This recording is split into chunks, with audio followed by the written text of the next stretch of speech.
आप देख रहे हैं देश का सबसे भरोसेमंद चैनल दिल्ली नेशनल। कब है अष्टमी नवमी? कंचक पूजन का सही समय क्या है? जाने शुभ मुहूर्त और संपूर्ण विधि। शारदीय नवरात्रि का पर्व पूरे भारत में श्रद्धा और भक्ति के साथ मनाया जा रहा है।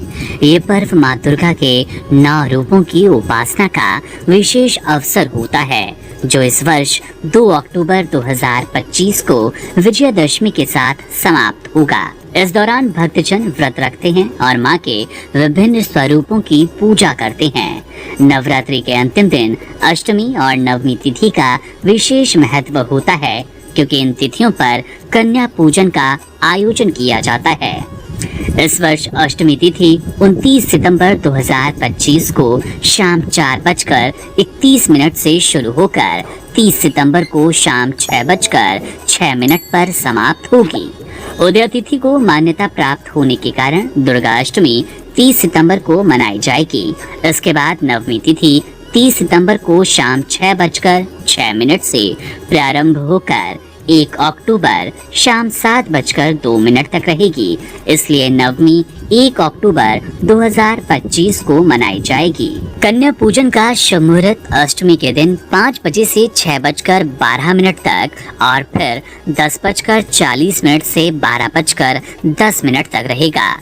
नवमी तिथि पर यह मुहूर्त 4:53 से 5:41 तक और फिर 8:06 से 9:50 तक रहेगा। इस दिन माँ दुर्गा की पूजा के बाद घर पर 2 से 9 वर्ष की कन्याओं को आमंत्रित किया जाता है, जिन्हें देवी का रूप माना गया। पूजन से पहले कन्याओं के पैर धोए जाते हैं और फिर उन्हें तिलक लगाकर हलवा, पूरी, चने, खीर व फल का भोजन कराया जाता है। पूजन के अंत में कन्याओं को दक्षिणा, उपहार या कपड़े भेंट किए जाते हैं और उनके पैर छूकर आशीर्वाद लिया जाता है।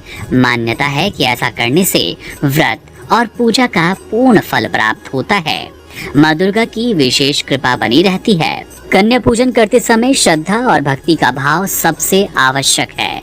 ये पूजन शुद्धता और नियमों के पालन के साथ करना चाहिए। पूजन के दौरान घर में शुभता बनी रहती है और नकारात्मकता दूर होती है।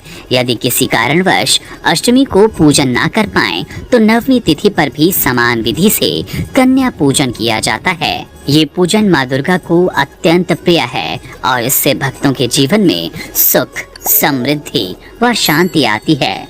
शास्त्रों के अनुसार ये पूजन करने से संतान सुख, सफलता और मानसिक शांति की प्राप्ति होती है। इसलिए तय तिथि और शुभ मुहूर्त में विधि पूर्वक कन्या पूजन करना अत्यंत फलदायी माना गया।